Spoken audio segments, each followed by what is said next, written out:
सभी को राम राम, सभी को नमस्कार। आपके अपने YouTube channel Rajasthan GK study के NINH पर आपका स्वागत और हार्दिक अभिनंदन है।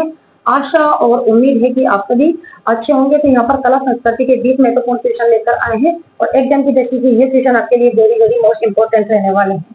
ठीक है, यहाँ से ट्यूशन एग्जाम में बनकर आ सकता है। वही ट्यूशन आपको पढ़ाए जाएंगे जहाँ से ट्यूशन एग्जाम में बार बार पूछे जाते हैं। तो देख लेते हैं कला संस्कृति के 20 महत्वपूर्ण ट्यूशन। और क्लास स्टार्ट करने से पहले आप सभी से रिक्वेस्ट है कि क्लास को एक बार ज्यादा से ज्यादा शेयर कर दीजिए और फटाफट क्लास के साथ जुड़ जाइए। देख लेते हैं क्वेश्चन नंबर 1 क्या पूछा है। सुमेलित कीजिए, सुमेलित कीजिए। क्या दिया गया है आपको सम्मिलित करने के लिए? वट सावित्री अमावस्या,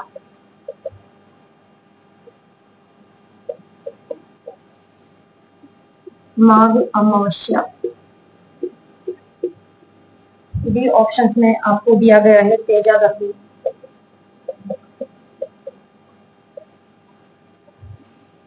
ज्येष्ठ शुक्ल दशमी। सी ऑप्शन में आपको दिया गया है मौनी अमावस्या,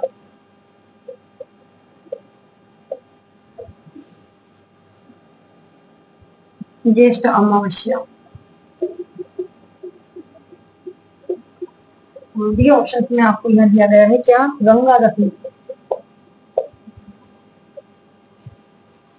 भाद्रपद शुक्ल दशमी, भाद्रपद शुक्ल दशमी। ऑप्शन आपको दे दिए गए हैं तो मैं लिख लीजिए 1 2 3 4। बी ऑप्शन में आपको दिया गया है 4 3 2 1।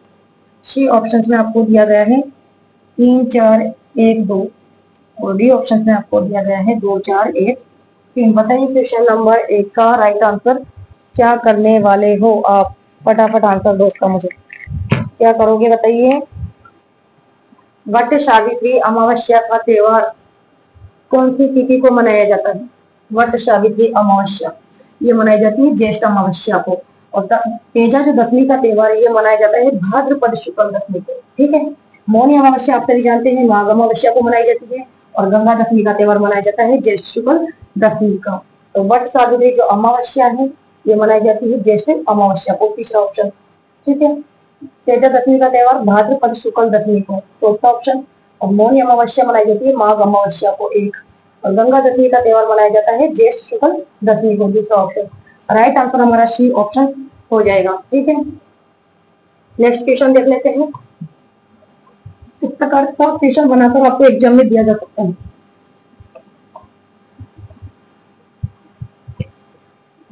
क्वेश्चन नंबर 2 क्या पूछा गया भाई? पीरों का पीर, यही बड़ा ही शानदार क्वेश्चन है। पीरों का पीर कहा जाता है? ऑप्शंस आपको दिए गए हैं यहाँ पर। रामदेव जी,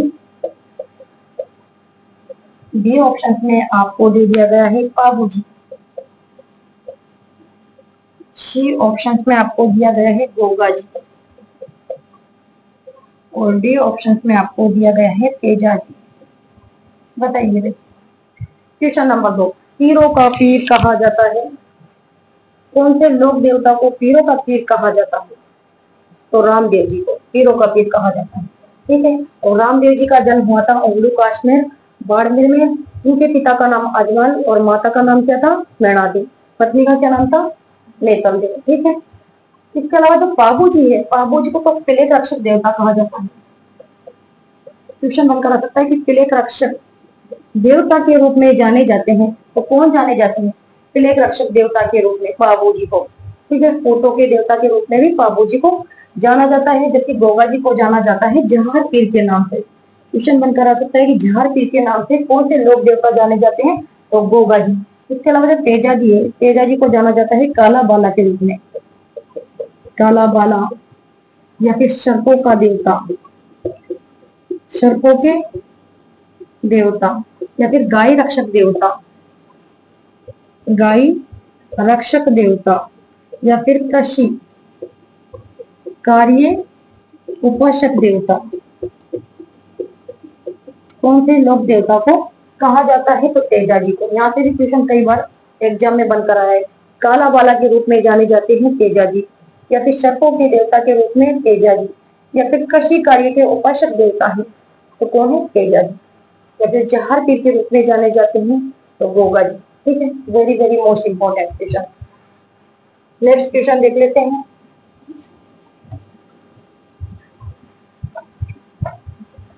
क्वेश्चन नंबर 3 क्या पूछा गया है आपसे? क्वेश्चन नंबर 3 में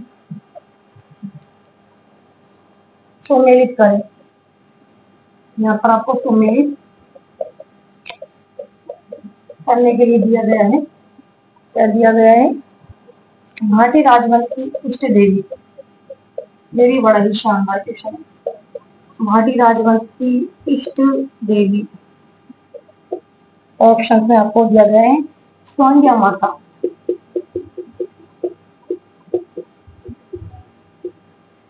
बी ऑप्शन में आपको दिया गया है भाटी राजवंश की कुल देवी, भाटी राजवंश की कुल देवी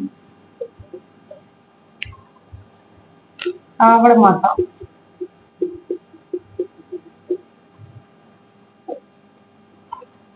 कछवा वंश की इष्ट देवी, कछवा वंश की इष्ट देवी जंगबाई माता। सुमेलित करना है क्या आपको ना, और डी ऑप्शन में आपको दिया है कछवा वंश की कुल देवी शीला देवी। ये इस प्रकार के क्वेश्चन है जो मन में कहीं ना कहीं डाउट पैदा करते हैं। ठीक है, ऑप्शंस आपको दे दिए गए हैं 1 2 3 4। बी ऑप्शन में आपको दिया गया है 4 3 2 1। सी ऑप्शन में आपको 2 1 4 3 और डी ऑप्शन में आपको दिया गया है 4 3 1 2। बताइए क्वेश्चन नंबर 3 क्या करोगे राइट आंसर? सुमेलित करें भाटी राजवंश की इष्ट देवी, इनमें काफी अंतर है। भाटी राजवंश की अगर इष्ट देवी आपसे पूछा जाए तो कौन सी माता है? भाटी राजवंश की इष्ट देवी आवड़ माता, दूसरा ऑप्शन। और भाटी राजवंश की जो कुल देवी है वे है स्वांग्या माता। ठीक है, कछवा वंश की इष्ट देवी, कई बार बताया मैंने आपको, कछवा वंश की जो इष्ट देवी है वे है शीला देवी, और कछवा वंश की जो कुल देवी है वे है जम्बाई माता। ठीक है, यहाँ से क्वेश्चन बनकर आ सकता है एग्जाम में। और भाटी राजवंश की इष्ट देवी है आवड़ माता, दूसरा ऑप्शन। ठीक है, इसके अलावा भाटी राजवंश की जो कुल देवी है वे स्वांग्या माता है, और कछवा वंश की इष्ट देवी है शीला देवी, और कछवा वंश की जो कुल देवी है वे जम्बाई माता है। राइट आंसर हमारा हो जाएगा सी ऑप्शन। ठीक है, नेक्स्ट क्वेश्चन देख लेते हैं भाई। कम समय में आपको यहाँ पर बेहतर तैयारी करवाई जा रही है। ठीक है, अधिक से अधिक क्वेश्चन यहाँ पर सोल्व करवाए जा रहे हैं। नेक्स्ट क्वेश्चन देख लेते हैं क्या पूछा गया है। हाँ भाई, क्वेश्चन नंबर 4 में आपसे पूछा गया है कि धर्म जहाज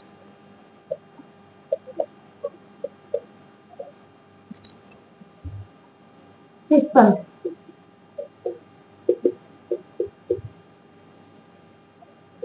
का ग्रंथ है? ऑप्शन आपको दे दी गई यहाँ पर जाम्बोजी, चरणदास जी, ये ऑप्शंस में आपको दिया गया है हरिदास जी,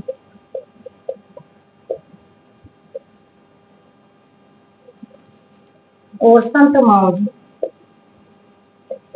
बताइए क्या करने वाले हो, बताइए क्या करोगे? क्वेश्चन नंबर 4, धर्म जहाज किस संत का ग्रंथ है? कौन से संत का ग्रंथ है ये धर्म जहाज? 4 ऑप्शन है आपके पास, और ये है चरणदास जी का धर्म जहाज। इसके अलावा नास्तिक लीला, क्वेश्चन यहाँ से भी बन कर सकता है कि नास्तिक लीला, धर्म जहाज और नास्तिक लीला ये है चरणदास जी की प्रमुख रचनाएं। इसके अलावा आप सभी जानते हैं जाम्बू जी का जो प्रसिद्ध ग्रंथ है वे है जम्बू सागर, जैसे जम्बू संहिता। ठीक है, जाम्बू जी का तो आप सभी जानते हैं, जम्बू सागर नाम से स्पष्ट हो रहा है कि जम्बू सागर और जंब संहिता, ये कौन से ग्रंथ, इनके इन जो ग्रंथों के लेखक हैं, इन दोनों जो ग्रंथों के लेखक है वे कौन है, जाम्बोजी। लेकिन चरणदास जी के द्वारा धर्म जहाज और नाश के पेला या फिर भक्ति पदार्थ, इनकी रचना की गई है। और हरिदास जी के द्वारा मंत्र राज प्रकाश, मंत्र राज प्रकाश, ठीक है। ये हरिदास जी का प्रमुख ग्रंथ है। और संत माओ जी के द्वारा प्रमुख ग्रंथ है प्रेम सागर या फिर मेघ सागर, या फिर क्वेश्चन बनकर आ सकता है।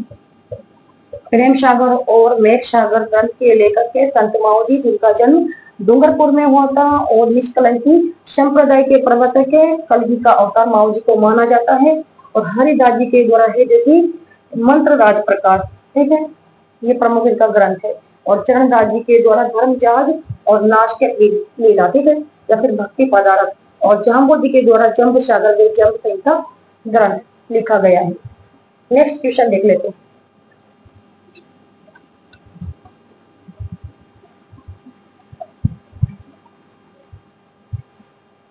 क्वेश्चन नंबर 5, क्या पूछा गया है कि बारात का डेरा देखते समय,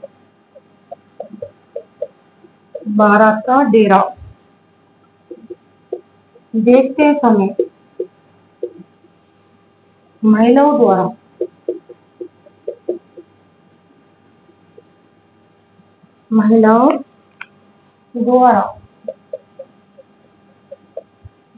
गाया जाने वाला गीत है, ठीक है। ऑप्शन आपको यहाँ दे दिए गए हैं। खेड़ गीत, बी ऑप्शन में आपको दिया गया है जला गीत, सी ऑप्शन में आपको यहाँ दिया गया है भाई कामड़ गीत, और डी ऑप्शन में आपको दे दिया गया है शीरणे गीत। बताइए कौन से गीत गाए जाते हैं। बारात का डेरा देखते समय महिलाओं के द्वारा गाया जाने वाला गीत है, कौन सा गीत है, जला गीत, ठीक है। बारात का डेरा देखते समय महिलाओं के द्वारा गाया जाने वाला गीत कहलाता है जला गीत। जबकि जो हेड गीत है ये गाए जाते हैं दीपावली के अवसर पर। कौन से अवसर पर गाए जाते हैं, दीपावली के अवसर पर हेड गीत गाए जाते हैं। इसके अलावा जला गीत बारात का डेरा देखते समय महिलाओं के द्वारा, और कामड़ गीत है वर को नजर से बचाने के लिए, वर को नजर से बचाने के लिए कौन से गीत गाए जाते हैं, कामड़ गीत, ठीक है। इसके अलावा जो चीतने गीत हैं ये विवाह के समय महिलाओं के द्वारा गाली भरे गीत हैं, विवाह के समय महिलाओं द्वारा गाली भरे गीत होते हैं चीतने गीत, ठीक है। इस प्रकार यहाँ से भी क्वेश्चन बनकर आ सकता है कि वर को नजर से बचाने के लिए कौन से गीत गाए जाते हैं, तो कामड़ गीत, ठीक है। या फिर है जो कि विवाह के समय महिलाओं द्वारा जो गाली भरे गीत हैं ये किस नाम से जाने जाते हैं, तो शीतने गीत के नाम से। और हिंद गीत गाए जाते हैं दीपावली के अवसर पर। Right answer B option. Next question देखते हैं। तो यहाँ पर एक ही क्वेश्चन के माध्यम से कम 4 क्वेश्चन सोल्व हो रहे हैं आपको।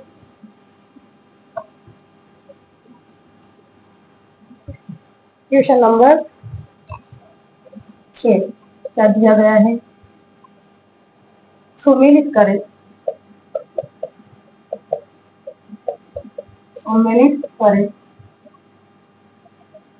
ऑप्शन क्या दिया गया है, राग मंजरी, ग्रंथों के नाम दे दिए गए हैं या फिर लेखकों के नाम दे दिए गए हैं।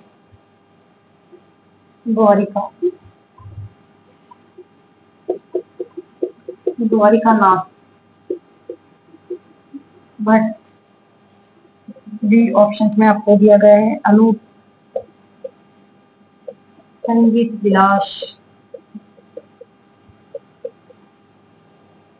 कृष्णानंद व्यास,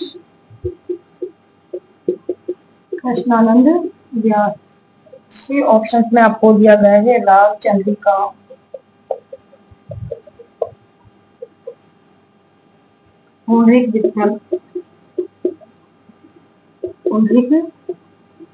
विठल, और डी ऑप्शन में आपको दिया गया है राग कल्पद्रुम,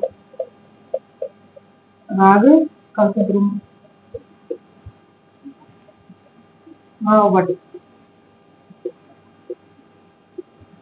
तो ये ऑप्शन दे दिए गए हैं आपको, तो मेरे कीजिए तो आप 3 4 1 2 2 4 1 3। सी ऑप्शन में आपको दिया गया है 4 2 1 और 3, और डी ऑप्शन में आपको दे दिया गया है 3 4 2 1। सम्मिलित करो फटाफट। ये ग्रंथों के नाम दे दिए गए हैं और यहाँ पर लेखकों के नाम दे दिए गए हैं, सम्मिलित करना है। राग मंजरी की रचना किसके द्वारा की गई है? राग मंजरी पुंडरीक विट्ठल के द्वारा। तीसरा ऑप्शन, तीसरा ऑप्शन। इसके अलावा अनूप संगीत विलास की रचना किसके द्वारा की गई है? अनूप संगीत विलास की रचना भाव भट्ट के द्वारा। तीसरा और चौथा ऑप्शन। 3 और 4, 3 और 4, ठीक है। राग चंद्रिका की जो रचना है वे की गई है द्वारिकानाथ भट्ट के द्वारा, एक। और राग कल्पद्रुम की रचना की गई है कृष्णानंद व्यास के द्वारा, ठीक है। तो यहाँ राइट आंसर हमारा हो जाएगा ए ऑप्शन। राग मंजरी की रचना किसके द्वारा की गई है? पुंडरीक विट्ठल के द्वारा, तीसरा ऑप्शन। और अनूप संगीत विलास इसकी रचना भाव भट्ट के द्वारा की गई है, चौथा ऑप्शन। राग चंद्रिका की रचना द्वारिकानाथ भट्ट के द्वारा और राग कल्पद्रुम की रचना की गई है कृष्णानंद व्यास के द्वारा। Right answer A option. Next question. इस प्रकार से ग्रंथों के नाम भी दिए जा सकते हैं, ठीक है, और लेखकों के नाम दिए जा सकते हैं, सम्मिलित करो। क्वेश्चन आ सकता है यहाँ पे। नेक्स्ट क्वेश्चन देख लेते हैं भाई। Question number 7। निम्न में से असंगत है, निम्न में से असंगत है। क्या ऑप्शन दिए गए हैं आपको? यहाँ पर नृत्य दे दिए गए हैं और यहाँ पर दे दी गई है आपको जनजाति, ठीक है। तो असंगत पूछ रहा है ये। नृत्यों के नाम दिए गए हैं कौन कौन सा? घुमरा, बी ऑप्शन में आपको दिया गया है मादल, गरासिया, और सी ऑप्शन में आपको दे दिया गया है धाकड़, कंजर, और डी ऑप्शन में आपको दिया गया है मावलिया, मेव। बताइए क्वेश्चन नंबर 7 कि निम्न में से असंगत है नृत्य और जनजाति दे दी गई है, कौन सा नृत्य कौन सी जनजाति के द्वारा किया जाता है? देख लीजिए इसमें से क्या ढूंढना है आपको? असंगत। जो घुमरा नृत्य है किया जाता है भीलों के द्वारा, सही ऑप्शन से। मादल नृत्य ग्रासिया जनजाति के द्वारा किया जाता है, और जो धाकड़ नृत्य है ये भी कंजर जनजाति के द्वारा किया जाता है, और जो मावलिया नृत्य है मेव, ये बिल्कुल गलत है। मावलिया जो नृत्य है ये किया जाता है कथोड़ी जनजाति के द्वारा, कथोड़ी जनजाति के द्वारा। मेव जनजाति के द्वारा कौन सा नृत्य किया जाता है बताइए आप? रणबाजा नृत्य, रणबाजा नृत्य किया जाता है मेव जनजाति के द्वारा, जबकि मावलिया जो नृत्य है ये किया जाता है कथोड़ी जनजाति के द्वारा। तो कौन सा कथन असंगत है? डी ऑप्शन, ठीक है। Right answer D option. Next question देख लेते हैं।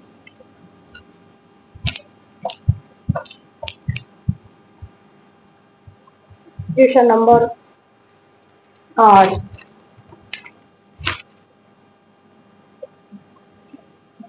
किस चित्रकला से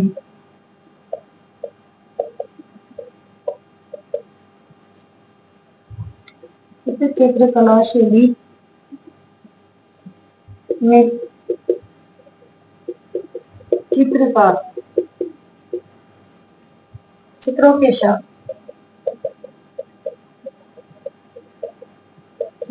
साथ नाम वे तिथि लिखते हैं? Very very most important question.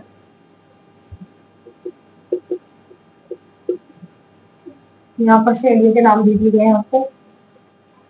Bikaner शैली, बी ऑप्शन में आपको दिया गया है किशनगढ़ शैली, सी ऑप्शन में आपको दिया गया है जैसलमेर शैली,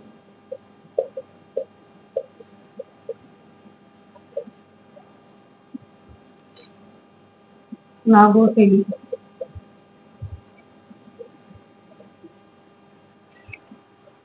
बताइए किस चित्रकला शैली में चित्रकार चित्रों के साथ नाम वे तिथि लिखते हैं? ऐसी कौन सी चित्रकला शैली है जिसमें चित्रकारों के द्वारा नाम और तिथि लिखी जाती थी? कौन सी चित्रकला शैली है? बीकानेर से। ठीक है, जिसमें चित्रकार चित्रों के साथ साथ अपने नाम को भी लिखते थे और तिथि को भी लिखते थे। कौन सी शैली है? बीकानेर शैली। जबकि जो किशनगढ़ शैली है, ये भी क्वेश्चन मन करा सकता है यहाँ पे, कि जो बीकानेर शैली है इसमें चित्रकला का स्वर्णकाल, चित्रकला का स्वर्णकाल किसके काल को माना गया है? तो Anoop Singh. Very very most important question में कहा जाता है कि बीकानेर में चित्रकला का स्वर्णकाल किसके काल को माना गया है? तो अनूप सिंह के काल को। ठीक है, और जो किशनगढ़ शैली है इसमें चित्रकला का स्वर्णकाल माना गया है सावन सिंह के काल को, और इसमें सर्वाधिक है जो कि नारियों के सौंदर्य का वर्णन है, सर्वाधिक नारियों के सौंदर्य का वर्णन किया गया है। और किशनगढ़ शैली का जो प्रसिद्ध चित्र है आप सभी जानते हैं, बड़ी ठाणी है। क्योंकि जो जैसलमेर शैली, जैसलमेर एकमात्र राजस्थान की ऐसी शैली है जिस पर किसी भारी चित्रकला शैली का प्रभाव नहीं है, और इसमें सर्वाधिक है जो कि मूमल के चित्र, मूमल, इसमें सर्वाधिक जो चित्रण देखने को मिलता है वो मूमल का मिलता है, सर्वाधिक मूमल का चित्रण। क्वेश्चन मन का रख सकता है कि सर्वाधिक मूमल का चित्रण कौन सी चित्रकला शैली में देखने को मिलता है? तो जैसलमेर शैली। लेकिन जैसलमेर शैली राजस्थान की एकमात्र ऐसी शैली है जिस पर बाहरी शैली का प्रभाव नहीं है।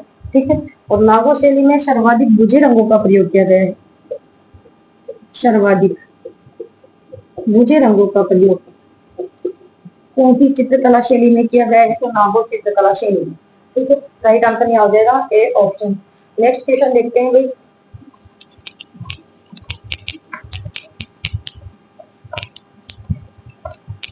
क्वेश्चन नंबर 9 क्या पूछा है? 9 में रामस्वरूप शर्मा, रामस्वरूप शर्मा का संबंध किस कला से? इसकी कला से। ऑप्शन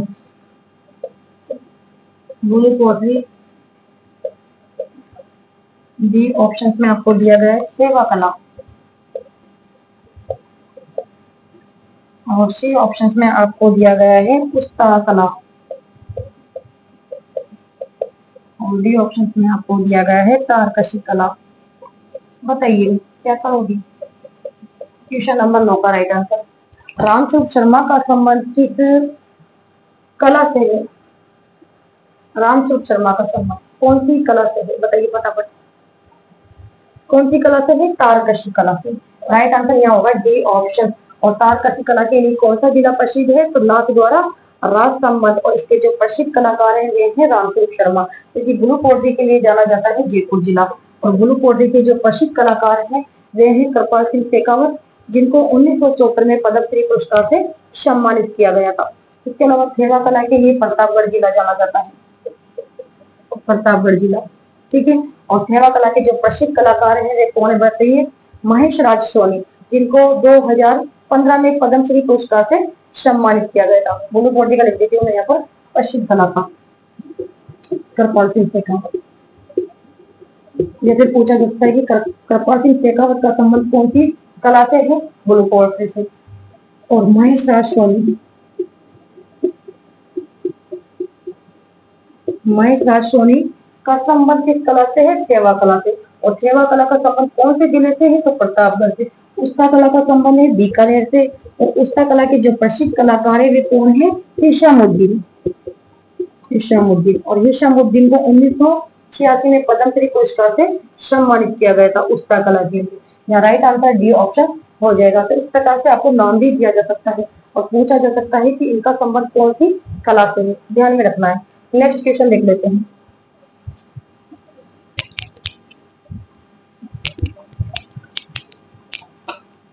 क्वेश्चन नंबर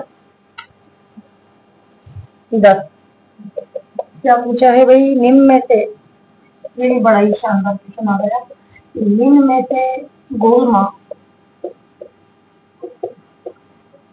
कहाँ पर पहने जाने वाला आभूषण है?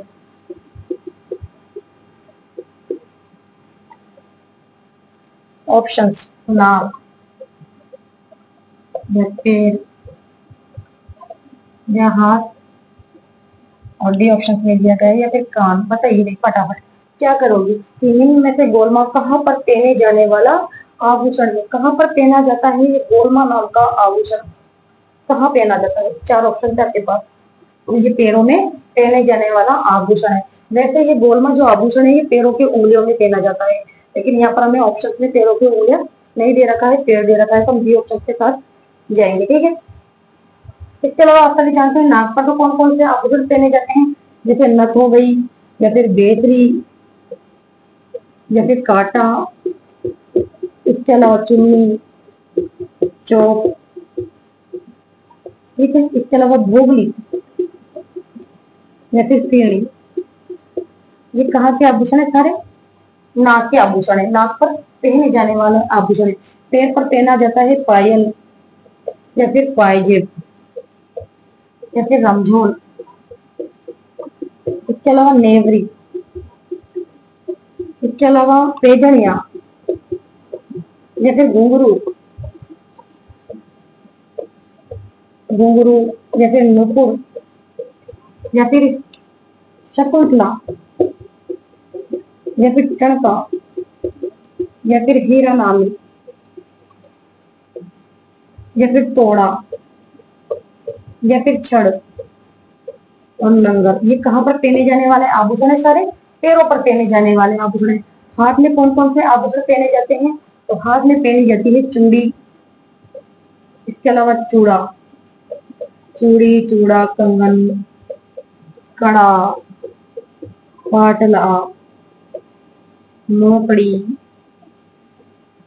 और नौगरी, गोखरू। ये क्वेश्चन अभी पूछा गया था, ठीक है, एग्जाम में आया था, गेस्टिक एग्जाम में।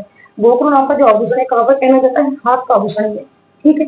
इसके अलावा फूंदा, बंगड़ी, गजरा, ये सारे हाथों के आभूषण है, या फिर हाथ पान, हाथ फूल, ये भी हाथों में पहने जाने वाले आभूषण है। कान में आप सभी जानते हैं कौन कौन से आभूषण पहने जाते हैं? झेला, झमेला, पीपल, पन्ना। लिख देते हैं यहाँ पर, झेला, झमेला, पीपल, पन्ना।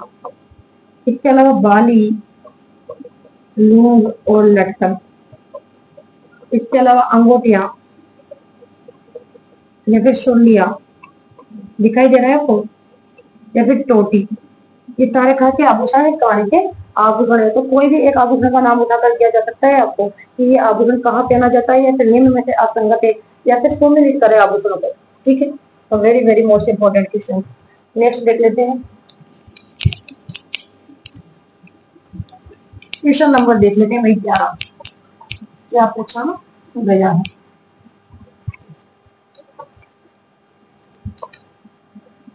पहला ख्याल, पहला ख्याल का संबंध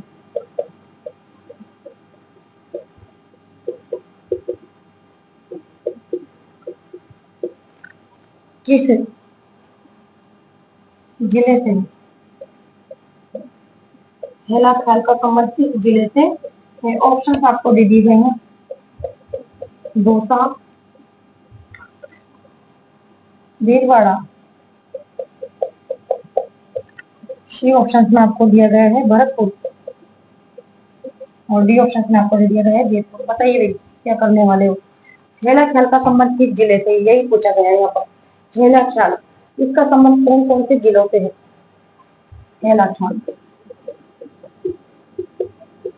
इसका संबंध है लालसोट, दौसा, लालसोट, दौसा और सवाई माधोपुर। पहला ख्याल का संबंध। और हेला ख्याल के जो प्रवर्तक हैं वे कौन है? हेला शायर, हेला शायर। यहाँ राइट आंसर हमारा क्या हो जाएगा? ए ऑप्शन, क्योंकि भीलवाड़ा का संबंध तो किससे है? स्वांग कला से, ठीक है। और स्वांग के जो प्रसिद्ध कलाकार हैं वे हैं जानकीलाल भाड़। इसके अलावा भरतपुर का संबंध है नौटंकी कला से, ठीक है। और जयपुर का संबंध है तमाशा से। क्वेश्चन बनकर आ सकता है कि तमाशे का संबंध कौन से जिले से है? तो जयपुर से। या फिर नौटंकी के लिए कौन सा जिला जाना जाता है? भरतपुर। अपोजिट भी पूछ सकता है वो। या फिर स्वांग के लिए कौन सा जिला जाना जाता है? तो भीलवाड़ा, ठीक है। यहाँ राइट आंसर ए ऑप्शन हो जाएगा। नेक्स्ट क्वेश्चन देखते हैं। जिलों के नाम पूछे जा सकते हैं या फिर प्रसिद्ध कलाकार हैं।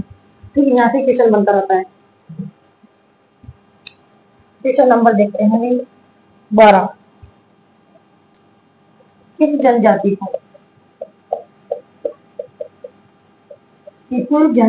को वन पुत्र कहा जाता है।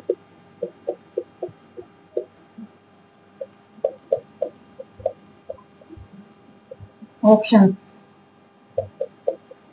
गरासिया, शेगड़िया, सी ऑप्शन में आपको दिया गया है भी, और डी ऑप्शन में आपको दिया गया है मीणा। बताइए क्या करने वाले हो, क्या करोगे राइट आंसर। किस जनजाति को वन पुत्र कहा जाता है। कौन सी जनजाति को वन पुत्र कहा जाता है। भील जनजाति को क्या कहा जाता है, वन पुत्र कहा जाता है। और ये वन पुत्र किसके द्वारा बताइए, कर्नल जेम्स टोड ने कहा है भील जनजाति को वन पुत्र। ठीक है, और राजस्थान की सबसे प्राचीन जनजाति है, राजस्थान की सबसे प्राचीन जनजाति। ठीक है, क्वेश्चन मन करा सकता है कि राजस्थान की सबसे प्राचीन जनजाति है भील जनजाति, या फिर राजस्थान की दूसरी सबसे बड़ी जनजाति है। राजस्थान की दूसरी सबसे बड़ी जनजाति है तो वो है भील जनजाति। जैसे राजस्थान की सबसे जो बड़ी जाति है, सबसे बड़ी जनजाति वो तो है मेड़ा जनजाति। यहाँ से भी क्वेश्चन मन करा सकता है। मेड़ा जनजाति है राजस्थान की सबसे बड़ी जनजाति, राजस्थान की सबसे बड़ी जनजाति।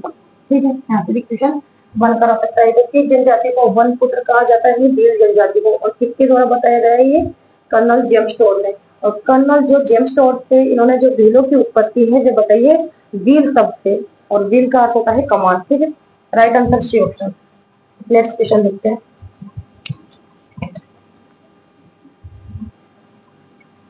क्वेश्चन नंबर 13 क्या पूछा गया है। कुबले माला ग्रंथ, कुबले माला ग्रंथ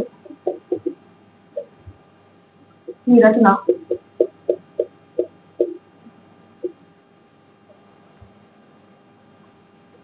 किसके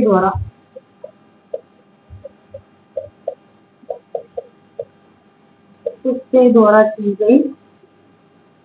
very very most important question. ठीक है, ऑप्शंस आपको दे दिए गए हैं। पृथ्वीराज राठौड़, बी ऑप्शन में आपको दिया गया है सूर्यमल मित्रण,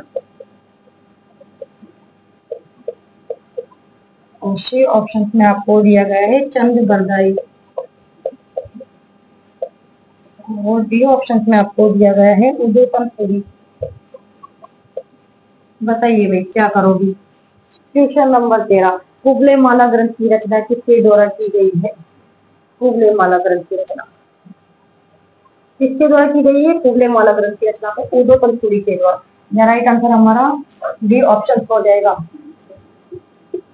कुबले माला ग्रंथ। इसकी जो रचना है वे की गई है उदयपुर सूरी के द्वारा, उदयपुर सूरी ने। और इसमें 18 भाषाओं का 18 भाषाओं का वर्णन है इसमें, और उसमें से है जो कि मरु भाषा का वर्णन भी मिलता है। मरु भाषा का वर्णन भी इसमें देखने को मिलता है। ठीक है, कुबले माला ग्रंथ की रचना उदयपुर सूरी के द्वारा, इसमें 18 भाषाओं का यूज किया गया है, और इसमें मरु भाषा का वर्णन भी देखने को मिलता है। तथा कुबले माला जो ग्रंथ है ये किस शासक के समय रचा हुआ ग्रंथ है। यहाँ से क्वेश्चन बनता रह सकता है। तो जालोर के शासक, जालोर शासक वत्सराज प्रतिहार के काल में रचा हुआ ग्रंथ है ये। ठीक है, यहाँ से क्वेश्चन बनता रह सकता है कि कुबले माला ग्रंथ की रचना किसके शासन काल में की गई थी। तो जालोर के शासक वत्सराज प्रतिहार के काल में रचा गया ग्रंथ है ये Kuvalayamala. Right answer D option. जबकि पृथ्वीराज राठौड़ के द्वारा तो वेली वेली कृष्ण रुक्मणी, वेली कृष्ण रुक्मणी की रचना की गई है। और सूर्यमल जो मित्रण है इनके द्वारा वंश भास्कर या फिर वीर सप्तई जैसे राम रंजाट, जैसे चंदो मयूर, ठीक है, या फिर सती रातो, सती रातो, या फिर बलवंत विलास, बलवंत विलास। इन ग्रंथों की रचना की गई है सूर्य मंथन के द्वारा। कोई भी एक रचना का नाम दिया जा सकता है आपको, ठीक है। चंद्रपदाई की द्वारा पृथ्वीराज राशो, पृथ्वीराज राशो की रचना की गई है चंद्रपदाई के द्वारा। देखिए पृथ्वीराज राठौर के द्वारा वेलिकेशन रुक्मणी की रचना की गई है, ठीक है। Right answer D option. Next question देखते हैं।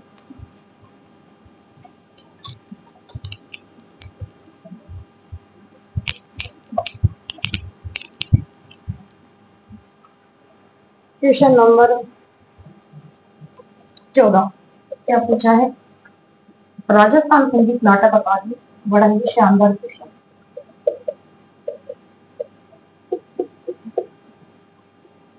अकादमी, राजस्थान संगीत नाटक अकादमी है। ऑप्शन जोधपुर,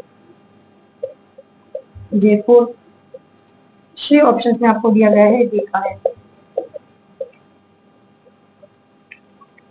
और झालावाड़।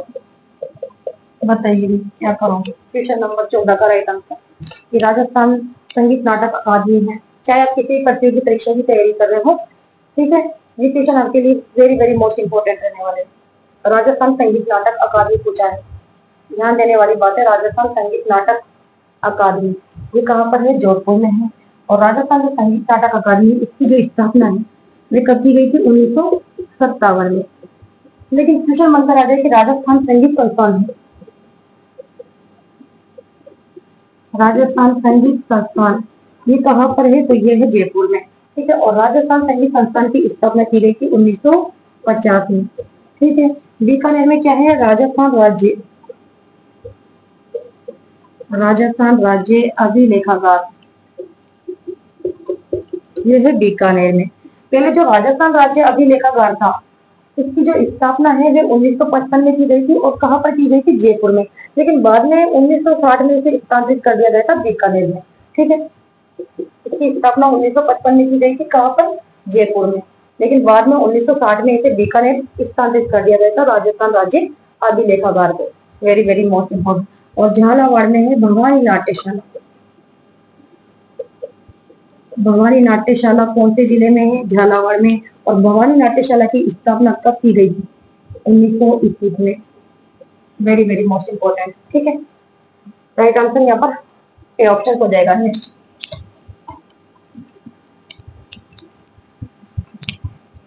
तो कम समय में आपको बेहतर तैयारी करवाई जा रही है यहाँ पर। नेक्स्ट क्वेश्चन देख लेते हैं वही फटाफट। क्वेश्चन नंबर 15 इसमें आपको सम्मिलित करने के लिए दिया गया है, सम्मिलित करें। क्या दिया गया है? बोलियां दे दी गई है यहाँ पर आपको। मेवाड़ी बोली, ऑप्शन जाल और पाली, बी ऑप्शन में आपको दिया गया है मारवाड़ी बोली,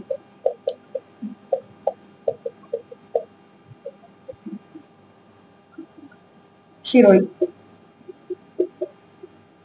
सी ऑप्शन में आपको दिया गया है देवड़ावाटी बोली, जैसलमेर बीकानेर। इस प्रकार का क्वेश्चन बनाकर दिया जा सकता है एग्जाम में। और बोडवाड़ी बोली, बोडवाड़ी बोली, उदयपुर भीलवाड़ा। तो मैं क्या रहा हूँ क्या ऑप्शन राइट होगा यहाँ पर? ऑप्शन आपको दे दिए गए हैं 3 4 2 1। बी ऑप्शन में आपको दिया गया है 4 2 3 1। सी ऑप्शन में आपको दिया गया है 2 3 1 और 4। और डी ऑप्शन में आपको दे दिया गया है 4 3 2 1। बताइए, सुमेलित करें। बोली दे दी गई है और जिलों के नाम दे दिए गए हैं।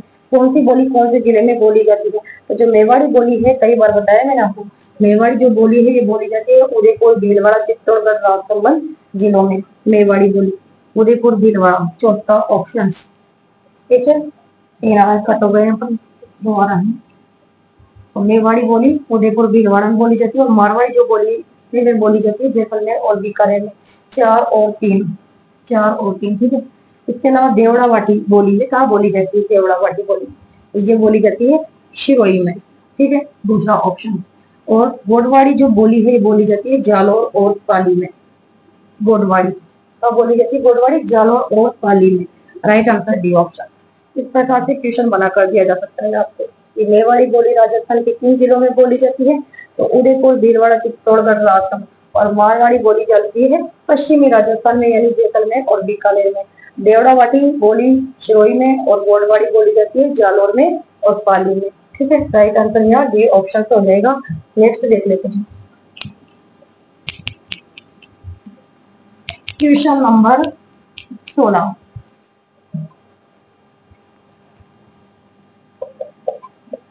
ये किला देवताओं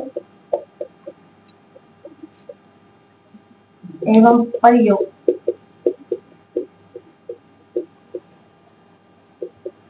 द्वारा बनाया गया है, ये किस किले के संबंध में है? ये किस किले के बारे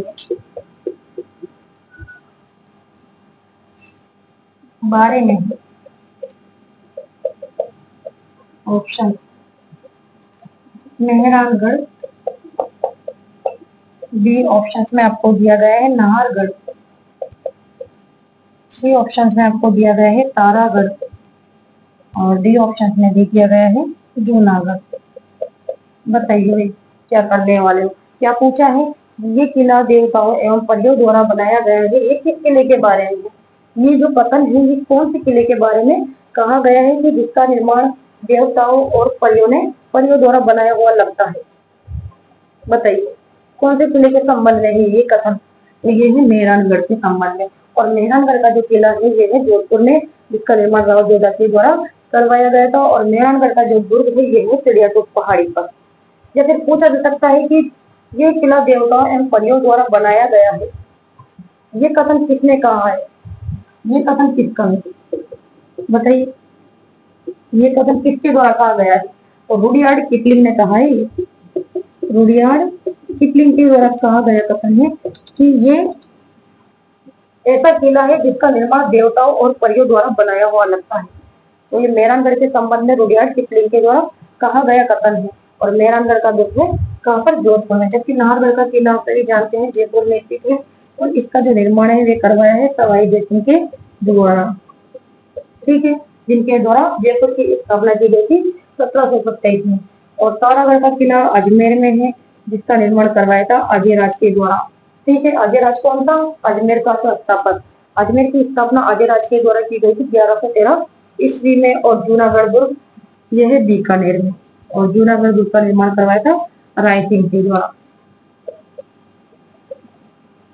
तारागढ़ के किले का निर्माण अजयराज ने, और जूनागढ़ के किले का निर्माण करवाया था राय सिंह द्वारा, ठीक है। यहाँ पे भी पूछा जा सकता है। और जूनागढ़ दुर्ग कौन सा दुर्ग का उदाहरण है?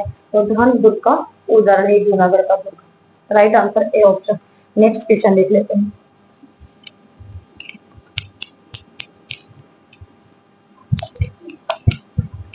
क्वेश्चन नंबर 17 क्या पूछा है? बड़ा बाग, बड़ा बाग की छतरी पूछी गई है। छतरी छतरी से संबंधित क्वेश्चन भी एग्जाम में पूछा जाता है। ऑप्शंस आपको दे दिए गए हैं जैसलमेर, कोटा, जयपुर, बीकानेर। बड़ा ही शानदार क्वेश्चन है। ये बड़ा बाग की छतरी स्थित है, कौन से जिले में स्थित है ये बड़ा बाग की छतरिया? कहाँ पर है बड़ा बाग की छतरिया? जैसलमेर में। कोटा में तो कौन सी छतरिया स्थित है? शारबाग की छतरी। क्वेश्चन बनकर आ सकता है कि शारबाग की छतरी कौन से जिले में स्थित है? शारबाग की छतरी ये तो है कोटा में, ठीक है। और जयपुर में है गेटोर की छतरिया, गेटोर की छतरी जयपुर। और बीकानेर में है देवी कुंड की छतरी, देवी कुंड की चक्री कौन से जिले में है? तो बीकानेर में। और बड़ा बाग की चक्री है जैसलमेर जिले में। यहाँ से क्वेश्चन बनकर आ सकता है एग्जाम में। Very very most important. Next question,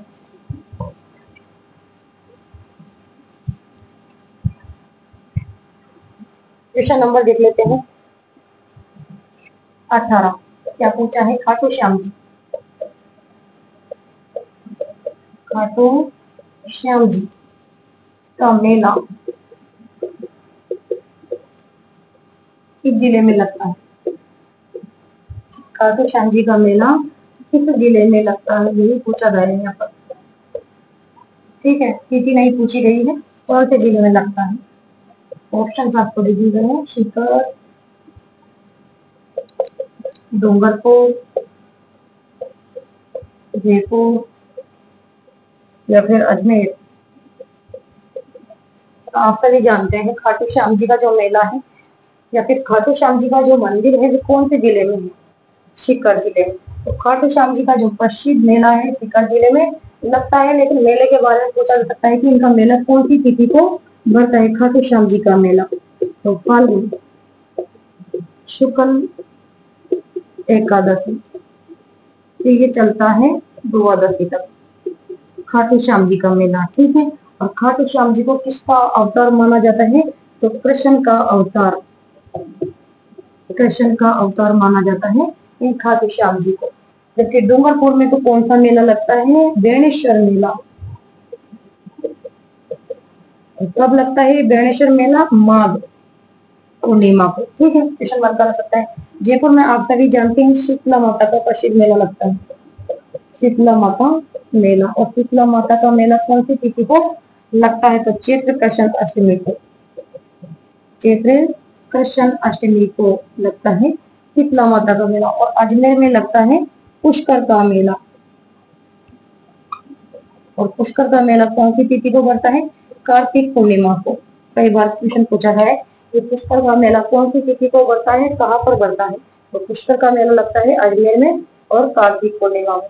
Sheetla माता का मेला जयपुर चैत्र कृष्ण अष्टमी को बढ़ता है। और बेणेश्वर मेला लगता है डूंगरपुर में माघ पूर्णिमा को। ठीक है, और खाटू श्याम जी का मेला लगता है फाल्गुन शुक्ल एकादशी से द्वादशी तक चलता है मेला। ठीक है, सीकर जिले में। नेक्स्ट क्वेश्चन देखते हैं, क्वेश्चन नंबर 19। क्या पूछा है कि निम्न में से अवनद्ध वाद्य यंत्र नहीं है? निम्न में से अवनद्ध भारतीय यंत्र नहीं है। ऑप्शन चांद,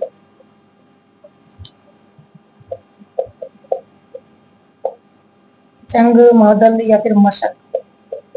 और डी ऑप्शन में आपको दिया गया है डेरू। बताइए भाई क्या आंसर करोगे?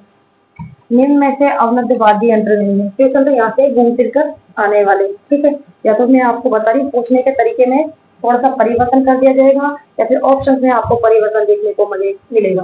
तो क्या पूछा गया है कि निम्न में से अवनद्ध वाद्य यंत्र नहीं है? चंग कैसा वाद्य यंत्र? अवनद्ध वाद्य यंत्र है। मादल अवनद्ध वाद्य यंत्र है और डेरू भी अवनद्ध वाद्य यंत्र है। जबकि मशक कैसा वाद्य यंत्र? यह है सुशिर वाद्य यंत्र, सुशिर वाद्य यंत्र। और सुशिर वाद्य यंत्र किसे कहते हैं? कि जिनमें स्वरों की उत्पत्ति फूंक मारने से होती है, ऐसे वाद्य यंत्र कहलाते हैं सुशिर वाद्य यंत्र। तो मशक है सुशिर वाद्य यंत्र, जबकि चंग, मादल और डेरू है अवनद्ध वाद्य यंत्र। और अवनद्ध वाद्य यंत्र किसे कहते हैं? कि जिनमें स्वरों की उत्पत्ति चमड़े की छाप से होती है, इसे कहते हैं अवनद्ध वाद्य यंत्र। ठीक, या right answer C option. Last question देख लेते हैं, क्वेश्चन नंबर 20। सागड़ी प्रथा है, सागड़ी प्रथा, सागड़ी प्रथा का संबंध है। ऑप्शन बंधुआ मजदूर,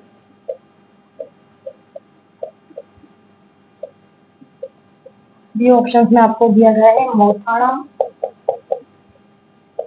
प्रथा, सी ऑप्शन में आपको दिया गया है छेड़ा पाड़ना। और डी ऑप्शन में आपको दिया गया है दापा प्रथा। इस प्रकार से क्वेश्चन को ये बनाया गया है कि सागड़ी प्रथा का संबंध है, किससे है सागड़ी प्रथा का संबंध? 4 ऑप्शन है आपके पास।